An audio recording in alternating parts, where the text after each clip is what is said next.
Então agora nós vamos falar realmente do nosso sistema de controle que nós iremos projetar em espaço de estados. O nosso sistema de controle é chamado de realimentação de estados. Por quê? Porque o nosso controle vai ser feito, em cima das variáveis de estados. Podemos destacar aqui três métodos aí para sistemas de controle, três metodologias, que é o lugar das raízes, a resposta em frequência e a realimentação de estados. Apesar desses três métodos terem alguma equivalência entre si em alguns pontos, a realimentação de estados ela se torna muito atraente porque ela consegue trabalhar em determinadas condições que esses outros métodos não permitem trabalhar, tá? Mas nós podemos dizer aqui, de uma maneira simples, que, por exemplo, a realimentação de estados é até parecida às vezes com o lugar das raízes, No lugar das raízes nós aplicávamos lá em malha fechada um ganho e pegávamos o deslocar das raízes até encontrar lá um resultado satisfatório.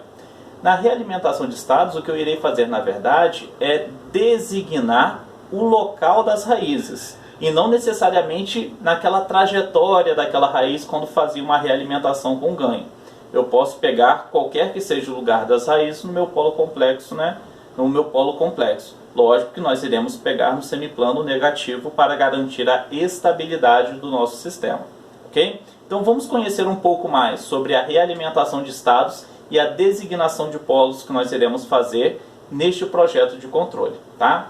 Então eu coloco aqui algumas observações. Olha, embora haja muitos pontos de equivalência entre as três técnicas de projeto, o emprego de modelos por realimentação de estados tem ampliado seu campo de aplicação em virtude da possibilidade de tratar sistemas no domínio do tempo, além de permitir que o sistema seja em algum grau restrito, não linear, essas são as vantagens de se trabalhar com ele, variante no tempo, coisa que não se permite com as outras técnicas, e ainda trabalhar com sistemas de múltiplas entradas e múltiplas saídas, ok? Então o que nós iremos fazer será a designação dos nossos polos, ok? Ou a alocação dos nossos polos, Aqui tem um errinho aqui, polos, a nova regra ortográfica sem acentuação, tá? Para este sistema então de controle, nós iremos trabalhar com um sistema onde todas as variáveis elas precisam ser mensuráveis para que nós possamos fazer a realimentação, tá? Então neste caso, nosso sistema ele precisa ser observável. E o nosso sistema ele também precisa ser controlável. Por quê? Porque nós iremos mudar a alocação desses polos. Então ele precisa ser controlável, tá, ok? Então sejam disponíveis para a realimentação as variáveis de estados e que o mesmo sistema seja de estado completamente controlável para que seus polos em malha fechada sejam alocados na posição desejada. Essa vai ser a nossa técnica de aplicação aqui para o nosso sistema de controle. Nós iremos escolher aonde serão os novos polos do nosso sistema. E o que vai dar essa mudança dos polos do nosso sistema? O nosso vetor de controle, ok? Que nós iremos projetar. Então, a alocação de polos ou designação de polos, que é o que nós estamos trabalhando agora, vai determinar a posição das novas raízes ou dos nossos polos em malha fechada, tá? Nós escolhemos esses polos em malha fechada. Nós temos o nosso sistema com os polos em malha aberta. E quando nós fecharmos o nosso sistema com o vetor de ganho, nós iremos estar determinando os polos em malha fechada do nosso sistema. E aí, cabe sempre o nosso, digamos assim, a nossa metodologia que vai se restringir realmente em escolher esses polos. E como que eu vou escolher esses polos? Aí nós poderemos utilizar de diversas técnicas. Nós podemos criar um algoritmo para ele testar os polos e ver se aqueles polos vai nos dar um resultado adequado de acordo com as restrições de projeto. Eu posso, se eu tiver um sistema lá de segunda ordem, eu posso tentar encontrar através daquela equaçãozinha, calcular o overshoot, o tempo de acomodação, encontrar a parte real e a parte imaginária. Se eu tiver um sistema de terceira ordem, pode ser que eu consiga pegar aquela equação do cálculo lá para um sisteminha lá, uma equação característica de segunda ordem e colocar um outro polo real um pouquinho mais distante, mas isso não garante que eu vou atender, eu tenho que fazer às vezes algumas modificações, tá? Então realmente você vai ter que escolher a alocação desses polos. E como que geralmente a gente faz isso? Testando, fazendo testes, tá? Não existe, tirando aquela equação lá quadrática, que é muito restrita, né? Que é ômega n ao quadrado sobre s ao quadrado mais 2 vezes zeta ômega n mais ômega n ao quadrado. Tirando aquela equaçãozinha ali, nós não temos uma fórmula, né, de analítica para calcular o lugar ideal desses polos. Realmente nós teremos que fazer testes, testando as regiões para encontrar a alocação de polos que venha realmente atender os requisitos de projeto, ok? Este vai ser o nosso desafio aí, ok? Então, ó, na realimentação de estados, ao escolher os polos, com toda certeza nós estaremos determinando ali um coeficiente de amortecimento, tá? E aí nós teremos a resposta desejada. Tomar muito cuidado para que não haja cancelamentos de polos e zeros, porque isso pode ser problemático, nos daria problema em relação ao nosso sistema. Então, sempre quando nós estivermos buscando os novos polos, tomar cuidado para não haver este cancelamento, ok? Então, olha só, na realimentação de estados, né, o conceito que eu trago aqui para vocês, ó, a alocação de polos e a designação de polos, que é o método que nós estamos utilizando na realimentação de estados. Para projetar o compensador, que é o nosso controlador, tá? Nosso controlador comum, que é o nosso vetor de controle, os polos dominantes de malha fechada devem possuir um coeficiente de amortecimento apropriado, né, de acordo com o projeto de vocês, e uma frequência natural não amortecida, que é um ômega n relativo, né, de forma determinada por vocês.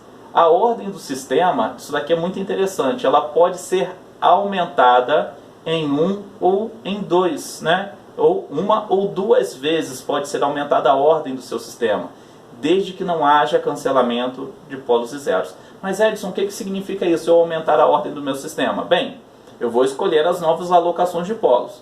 Digamos que eu tenho um sistema lá que seja de segunda ordem. Eu posso escolher 2 polos novos, né, para fazer o controle do meu sistema.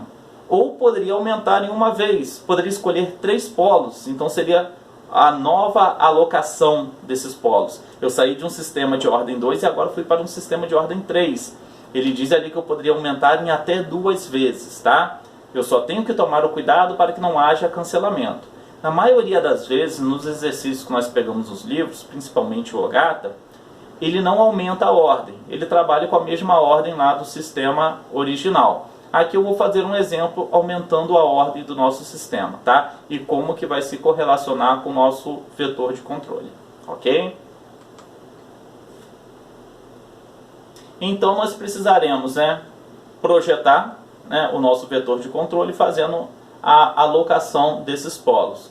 Com a alocação desses polos eu vou encontrar um vetor de controle que ele vai possuir ganhos. Cada ganho deste vai estar associado a uma variável de estado, né? Ou melhor, cada ganho vai estar associado a um erro relativo a cada variável de estado. É como se eu colocasse pesos para construir o meu vetor de controle. Olha, para um erro em relação a x1, eu vou ter um peso, que é um ganho 1. Em relação a x2, eu vou ter um peso, que é um ganho 2. Em relação a x3, um peso, que é o ganho 3.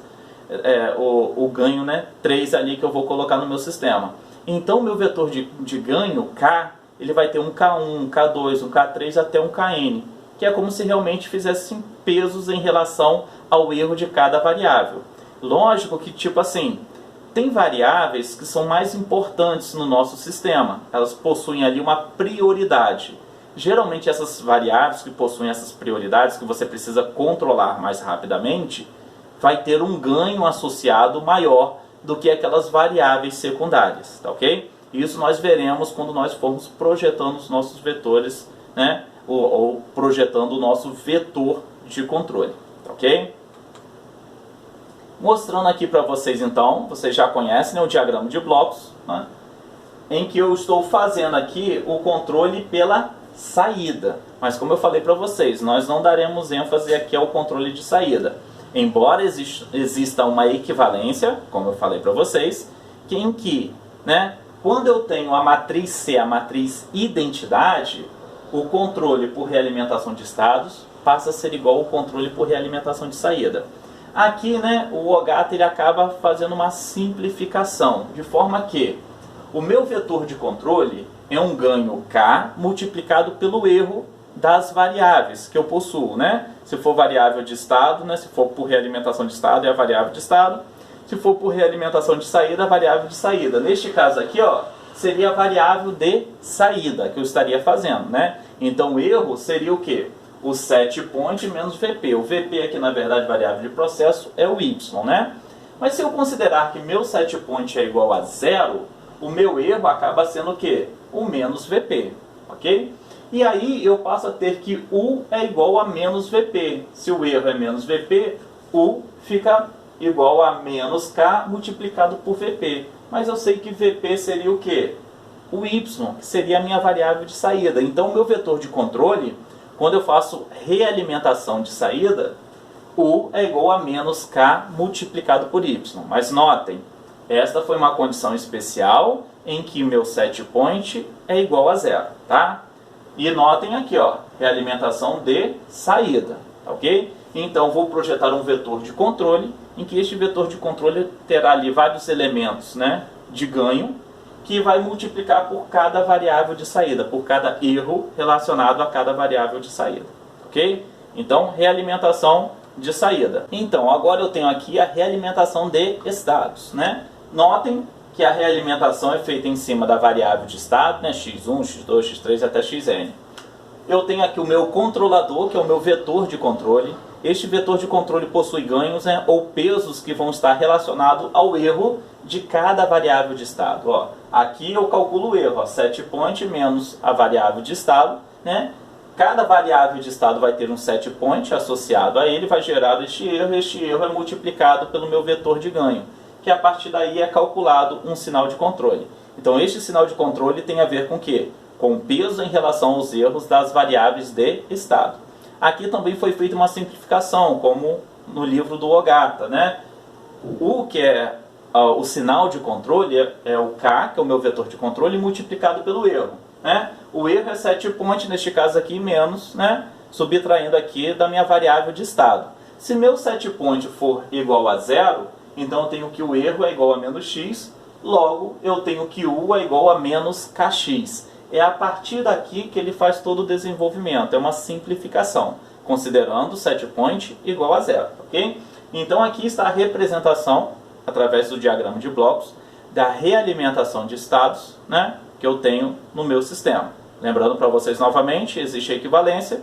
Se a matriz C for uma matriz de identidade, realimentação de estados é equivalente à realimentação de saída, porque as variáveis de estados seriam iguais às variáveis de saída, ok?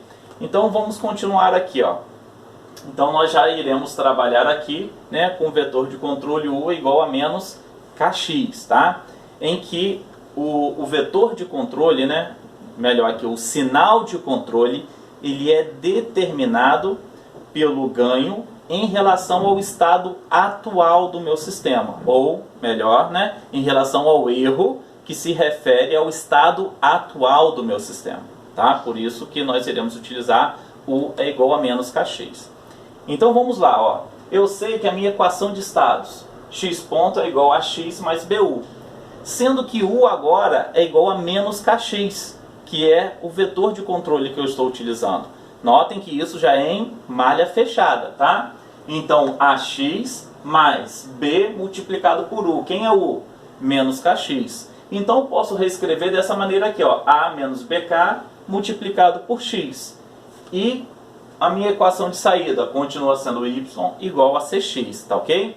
Notem que agora eu tenho aqui, ó, uma nova matriz com ganho K, né? A menos BK. É uma nova matriz agora que vai me dar a nova dinâmica do meu sistema, com um sistema já compensado, ok?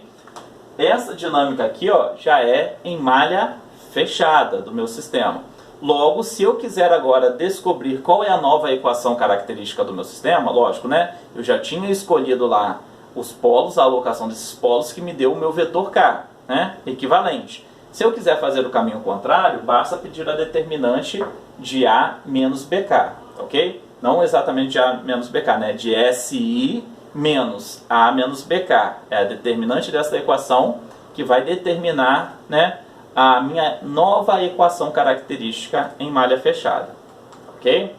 Então aqui, ó, fazendo essa representação, sempre fazendo a observação para vocês que se a matriz C for uma identidade, realimentação de estados igual a realimentação de saída. Mas Edson, por que você frisa tanto nessa condição especial? Porque alguns casos específicos, né, é interessante você trabalhar com a realimentação de estados, projetar o seu sistema para realimentação de estados, que seja equivalente à saída do seu sistema, ok? Porque aí você consegue fazer até relacionar modelos do seu sistema real, de maneira que aquele valor que você está lendo no seu sensor, que é a variável de saída, é o mesmo valor da variável de estado. Existe uma equivalência, tá? Então, como eu falei para vocês, a minha nova equação característica, né, com essa nova alocação de polos, determinante de SI menos A menos BK, o meu sistema aqui já está compensado, tá ok? Se eu faço essa determinante, eu encontro a minha nova equação característica. A minha nova equação característica, né, a equação que contém os meus polos, vai conter ali S menos S1, que é o polo 1, polo 2, polo 3, que eu consegui encontrar pela determinante, ok?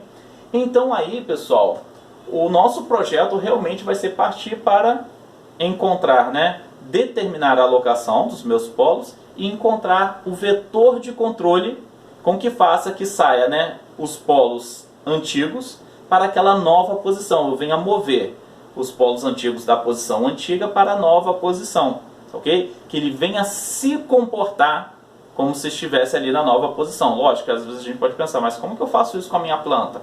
A planta possui os polos e esses polos são fixos, sim. Mas o comportamento é como se os novos polos estivessem mudado em relação ao vetor de controle. O nosso vetor de controle vai ser esse daqui, ó. K é igual, né, K1, K2 até Kn, tá ok? Vai depender da ordem do sistema de vocês. E a determinante, né, que vai estar correlacionado com os meus novos polos, nós também já vimos, tá ok? O K está correlacionado com os novos polos. E aí nós já temos então essa ideia. Então preciso determinar os novos polos e depois determinar o meu vetor de controle. Quais serão os passos que nós teremos que fazer para então projetar este vetor de controle? Nós veremos a seguir, ok? Aqui nós também iremos adotar, né, de forma mais simples, trabalhar na base, vamos iniciar trabalhando na base canônica controlável, porque vai facilitar o entendimento do cálculo deste vetor de controle, que é o que ele está dizendo aqui, ó. Quando nós estivermos trabalhando, né, na base canônica controlável, né, os elementos de K serão obtidos de formas mais simples, fazendo um casamento de coeficientes. Eu vou mostrar aqui para vocês, tá? Como que nós faremos isso daí. Um outro cuidado que nós devemos tomar quando nós estamos trabalhando com projetos, né? Se vocês calcularem um vetor de controle com um K, né, um valor de ganho muito grande, tem que tomar cuidado porque às vezes ele pode na prática não ser implementável. Porque às vezes ele vai demandar uma energia tão grande do seu sistema que o seu sistema não é capaz de fornecer. Logo, o seu sistema projetado não vai se comportar como sistema real. Ou o sistema real não vai corresponder ao sistema que você projetou. Então deve tomar esses cuidados. Quais os outros cuidados que nós iremos tomar? Nosso sistema tem que ser observável, porque todas as variáveis devem estar disponíveis, né, para a realimentação, e ele deve ser controlável, porque nós precisaremos mudar, fazer a alocação desses polos, né, fazer a mudança do lugar desses polos, tá ok? Primeiro exemplo aqui que nós iremos fazer, eu peguei um sistema simples de segunda ordem para nós podermos calcular o vetor de controle. Só lembrando aqui para vocês, né, a relação do plano complexo aqui, nós temos um coeficiente de amortecimento, nós temos um ômega D, que é a parte imaginária, nós temos a parte real, né, relacionando aqui, e a partir daqui nós iremos trabalhar com uma equaçãozinha lá de ordem 2, aquela equação básica que vocês conhecem. Ômega n ao quadrado sobre S ao quadrado mais 2 vezes zeta ômega n mais ômega n ao quadrado, tá ok? Esta é a relação. Bem, trabalhando com o critério de 2%, eu sei que o tempo de acomodação é 4 vezes sobre a parte real, né? A parte real do meu polo complexo, ou 4 sobre zeta ômega n. E, né, esse daqui seria o critério de 5%, que eu não irei trabalhar. E a minha equação, nessas condições, é essa daqui, ó, ômega n quadrado sobre s quadrado, 2 zeta ômega n s, mais ômega n ao quadrado, tá ok? E o meu overshoot? ele pode ser calculado da seguinte maneira, ó, MP igual a E elevado menos, né, a parte real sobre a parte imaginária multiplicado por π. Lembrando para vocês, esta equação aqui, né, e esta equação aqui só se encaixa se o meu sistema, né, de segunda ordem, se a minha função de transferência, né, de ordem 2, se encaixar nesta equação aqui. Ah, Edson, se ela não for exatamente, os valores ali que você vai encontrar podem ser próximos, mas não existe a garantia de serem exatos, ok? Então eu peguei aqui uma função de transferência, S mais 1 sobre S ao quadrado mais S mais 2. Ah, Edson, não é igual a equação lá anterior, porque tinha que ser ômega n ao quadrado. Isso mesmo. Eu peguei uma parecida, mas não exatamente igual, para a gente poder correlacionar ali que os cálculos dão próximo. E não vai ser um cálculo ideal, um cálculo, um valor ideal, né? Vai ser realmente um valor aproximado que nós teremos aqui. Então, no projeto ele pede, né, que o tempo de acomodação seja em torno ali, né, que 5 segundos, menor que 5 segundos, ou em torno de 5 segundos, e um overshoot ali próximo de 25% ao critério de 2%. Projetar o vetor de controle. Então, vou agora passar o vetor, projetar o vetor de controle para este sistema aqui, que é essa função de transferência, que vai ser representada em espaços de estados, e eu vou projetar um controle por realimentação de estados, ok? Então, eu já sei que, né, se ele quer 5 segundos, a parte real é 4 dividido por 5, ok? Então, uma vez que eu tenho a parte real, eu posso calcular a parte imaginária, que é o ômega d. O ômega d eu vou por essa equação aqui, né? Eu já tenho o overshoot, que ele me diz que é 0,25, já tenho a parte real, tenho o π, basta encontrar o ômega d. Encontrando então o ômega d, se eu já tenho a parte real e a parte imaginária, eu consigo agora encontrar a minha nova equação característica, tá ok? Qual vai ser a minha nova equação característica que eu vou encontrar? Minha nova equação característica é essa daqui, ó, s ao quadrado mais 1,6s mais 4, tá ok? Que foi este carinha aqui que me deu S, né, mais 0,8 mais ou menos 1,813, tá? Nessa expansão. Como eu vou projetar um sistema de controle, né, por realimentação de estados, eu vou fazer os testes de controlabilidade, né, controlabilidade de saída e de observabilidade. De controlabilidade de saída nem precisava, né, mas eu fiz aqui, ó.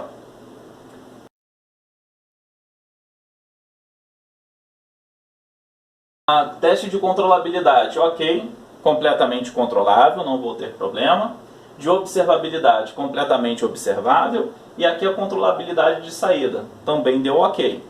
Então vou prosseguir para fazer os meus cálculos. Essa é a nova equação característica, eu já defini os meus novos polos, que vale quanto? 0,8 a parte imaginária e mais ou menos 1,8 lá a parte, desculpem, né? 0,8 a parte real e mais ou menos 1,8 a parte imaginária, ok? Já defini, eu aloquei os meus novos polos. Agora eu preciso partir para construir o vetor de controle. Como que eu vou fazer isso? Eu preciso encontrar, ó, o vetor de controle que eu vou utilizar. Só lembrando para vocês que U, neste caso aqui, é igual a menos kx. Então, olhem só, a representação do meu sistema, ok? Ó, essa daqui é a equação característica antiga que eu estou utilizando aqui para colocar em A.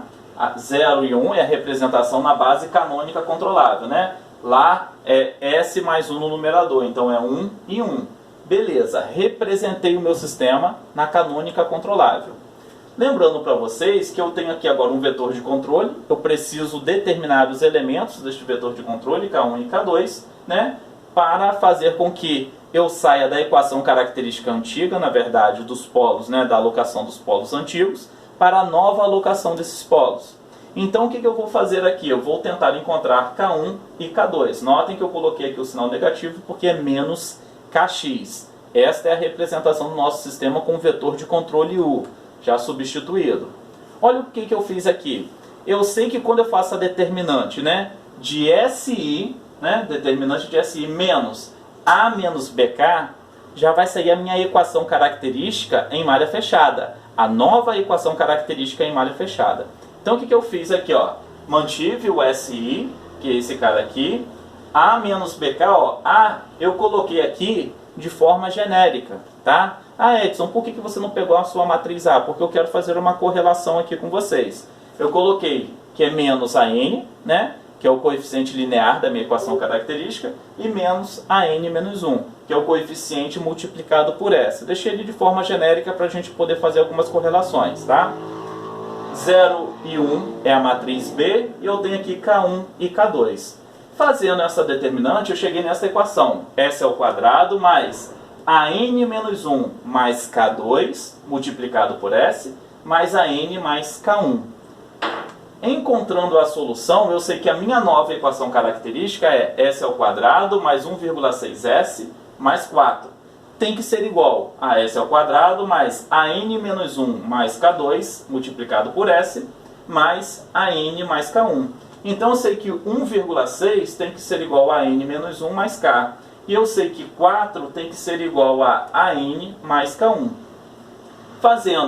Igualando aqui o meu sistema, eu tenho que K2, neste caso aqui, ó, quem é o AN menos 1? Eu tenho que ir lá na minha equação característica antiga. Vamos pegar aqui, ó. Eu tenho aqui AN e AN menos 1. Então, AN vale 2, AN menos 1 vale 1. Então, vamos lá. Então, eu tenho aqui AN menos 1 vale 1, né? Então, o meu K2 é 1,6 menos 1, dá 0,6. E o meu AN vale 2. Então, 4 menos 2 vale 2. Ok. Eu determinei o K1 e o K2 do meu controlador. Notem que este coeficiente aqui de 1,6 é o coeficiente da nova equação característica, menos o coeficiente antigo da equação característica. Aqui é o coeficiente linear da minha nova equação característica, menos o coeficiente linear da minha antiga equação característica. É isso que eu queria chamar a atenção de vocês, que nós estamos fazendo aqui uma subtração entre os coeficientes da nova equação característica e dos coeficientes da equação característica antiga. Então, dessa maneira, olha como que eu representei aqui, ó. A equação característica antiga, S ao quadrado mais A1S mais 2. A equação característica nova, S ao quadrado mais alfa 1S mais alfa 2. Como que eu calculei o meu vetor de controle ali? Foi dessa maneira, olha. Alfa 2 menos A2, né? E depois alfa 1 menos A1. Eu posso colocar de forma genérica? Sim, posso colocar dessa maneira aqui, ó.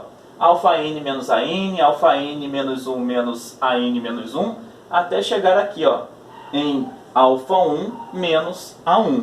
É o meu vetor de controle que eu irei trabalhar, ok?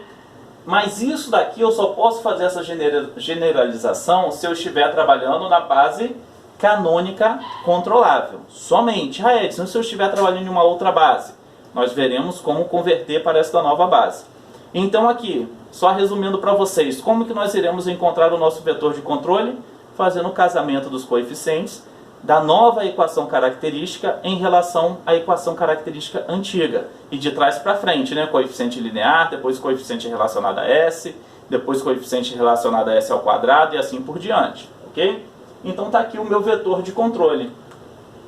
Logo, né, o meu vetor de controle ficou igual a 2 e 0,6.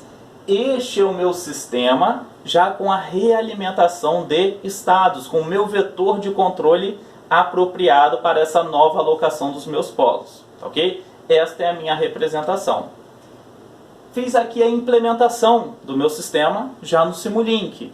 Notem que eu utilizei aqui, né, ganhos do Simulink, que eles se comportam aqui como matrizes, tá, pessoal? Então basta escolher lá, quando vocês estiverem escolhendo, né, a configuração que vem a dar, né, a matriz de vocês multiplicado por U, que é a entrada do sistema de vocês, tá? Então eu tenho aqui a matriz A, tenho aqui a matriz B, tenho a matriz D, tenho a matriz C e tá aqui, ó, o meu vetor de controle. Aqui eu tenho x ponto, faço a integral de x ponto, eu chego em x. X é a minha variável de estado, né? X multiplicado por C, ou Cx, eu tenho a minha variável de saída, que é y1, tá? Então aqui eu tenho x1 e x2 e aqui eu tenho y1. Aqui está o meu set point para fazer a comparação com as variáveis de estado. Notem que eu deixei aqui 0, 0, que foi aquela simplificação que nós fizemos. E eu coloquei aqui nos gráficos para a gente poder fazer a comparação, ok? Eu pego aqui o x1 e x2, ó, coloco aqui em x1 e x2, né? Coloco aqui o x1, coloco aqui o x2 e estou comparando aqui, ó, com o set point para saber se as variáveis de estado, né, x1 e x2 estão acompanhando ou não o set point, tá? É só isso que eu estou fazendo aqui. Aqui eu coloquei, né, no to workspace só para mandar para a área de trabalho se eu quiser criar um gráfico. Aí eu coloquei aqui as variáveis de estado, né? Neste caso aqui o x1 e aqui um clockzinho para um tempo para eu poder criar o meu gráfico. Como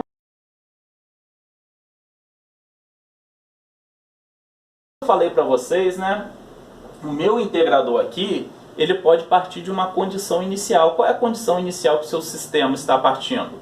Eu vim aqui e eu coloquei que o meu sistema, ele parte de -1 e 0, ou seja, o x1 ele parte do estado inicial de -1.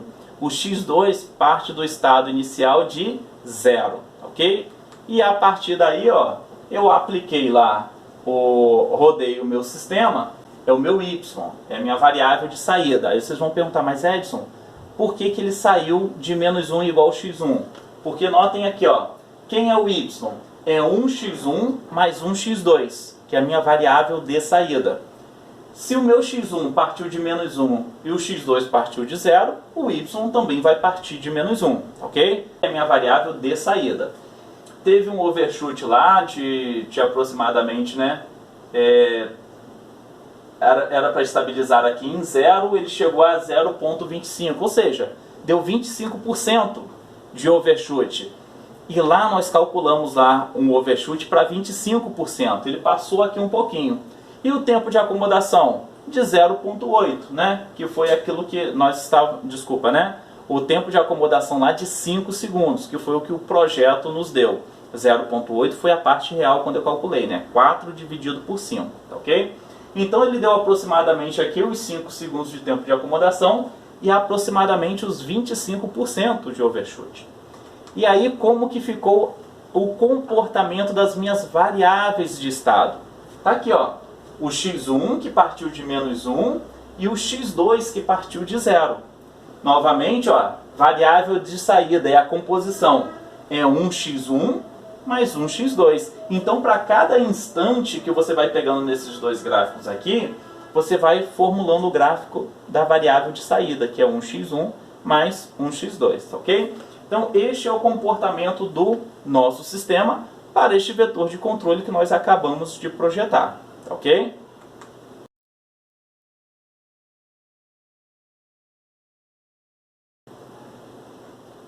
Aqui, ó, eu coloco um comando lá no MATLAB. Ali eu tinha feito no Simulink. Eu gosto muito de trabalhar no Simulink, que eu consigo dar algumas características no meu sistema.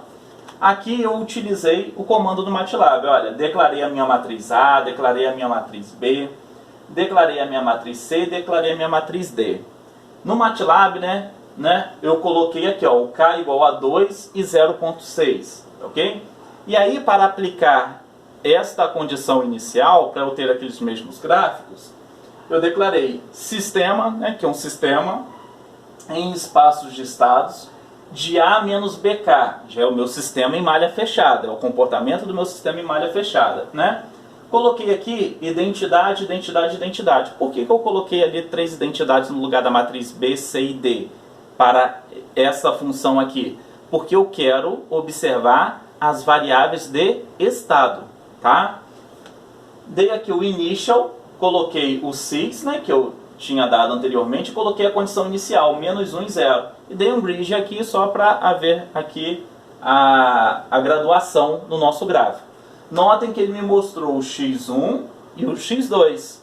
Notem que ele deu lá próximo dos 25% de overshoot, tá ok? Então só estou apresentando para vocês os comandos do MATLAB que também podem ser utilizados.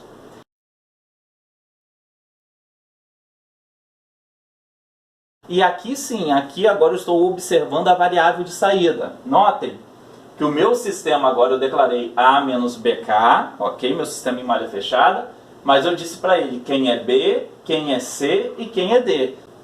Então, né, dei aqui a condição inicial dele, que partiu de -1 e 0. e apliquei o grid.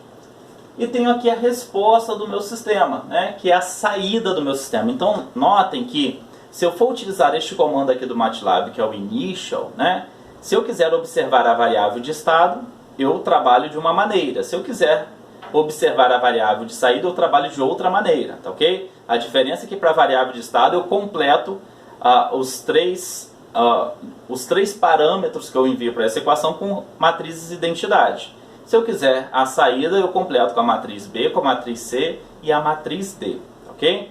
Então é desta maneira aqui que nós conseguimos observar o comportamento do nosso sistema.